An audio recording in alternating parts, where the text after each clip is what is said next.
আসসালামু আলাইকুম ওয়া রাহমাতুল্লাহি ওয়া বারাকাতুহু। আপনারা সবাই কেমন আছেন? আশা করি সবাই ভালো আছেন। তো দেখেন আমাদের মাদ্রাসা থেকে ছাত্ররা হুজুররা চলে আসছে ইজতেমার ময়দানে কাজ করার জন্য। তো দেখেন কাজ অলরেডি শুরু করে দিয়েছে। ফজরের নামাজ পড়ে আমরা রওনা দিয়েছি। তো আমরা 1 ঘন্টার ভিতরে এই যে ট্রলার দিয়ে চলে আসছি এই জায়গায়।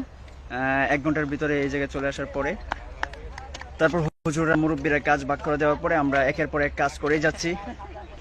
তো দেখেন আপনারা যারা যারা আমাদের এই লাইভটা দেখতেছেন, তো আপনারাও আসবেন, অবশ্যই আসবেন, আইসা ময়দানে কাজ করবেন।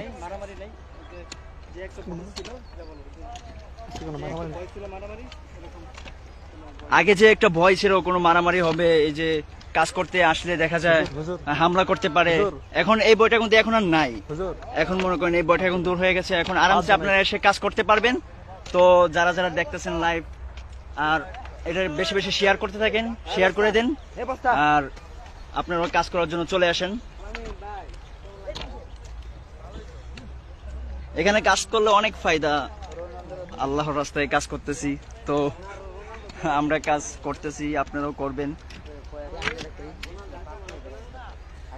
দেখেন ছাত্ররা কত কষ্ট করতেছে রোদের ভিতরে দেখেন কিভাবে কাজ করতেছে আমাদের ছাত্র ভাইরা। এই কষ্টটা বিফলে যাবে না। দেখেন রোদের ভিতরে ঘাম ঝরছে, তারপরে একের পর এক কাজ করে